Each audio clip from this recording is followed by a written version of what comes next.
So the first thing is to discover your niche. So a niche is really the area that you're going to focus your business on. And you might not know what that is just yet. If you're just getting started, maybe you just got a drone or you've had one for a while and you've been thinking like, hey, I could start a side gig doing this. I could start a full-time gig doing this, but trying to figure out what that is.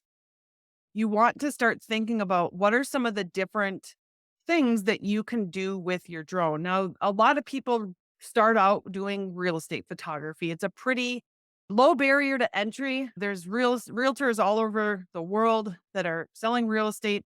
They're going to need marketing assets to sell their homes.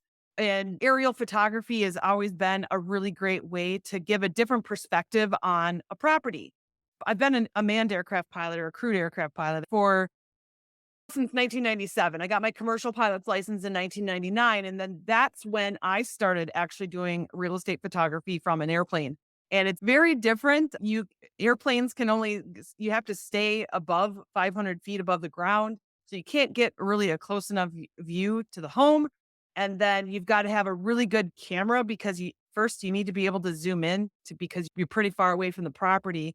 And second, oftentimes, especially these autofocus cameras, they would focus on the windows of the airplane instead of the property that's on the ground. And so then we would have to take doors off and windows off the airplane. It was a whole big thing. Okay. And so with the proliferation of drones, it's become a lot easier for realtors and a lot more affordable for realtors to get really good imagery and not having to go and find and hire a pilot and go into an airplane and you got somebody piloting the aircraft and then you got somebody taking pictures and you're hoping that they turn out okay. We've come to a different, I guess, phase in that particular industry, but that is something that a lot of people do start out in. Like I said, it's a low barrier of entry. There's realtors everywhere. But what I have found is that people that are doing this, they run out of options. You run out of, especially with real estate, if it slows down, if the market slows down, the jobs start slowing down.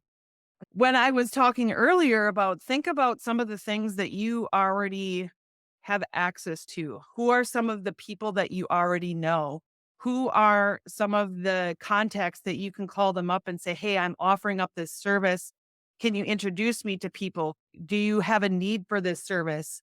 Whatever it may be, okay? So really think about some of the people that you have access to and the resources that you have access to. If you're trying to break into inspecting oil pipelines and you don't have any contacts in that industry, you have zero experience in that particular industry, that might be a little bit harder for you to break into than if you start out with something that you've got a lot of contacts in already. Okay.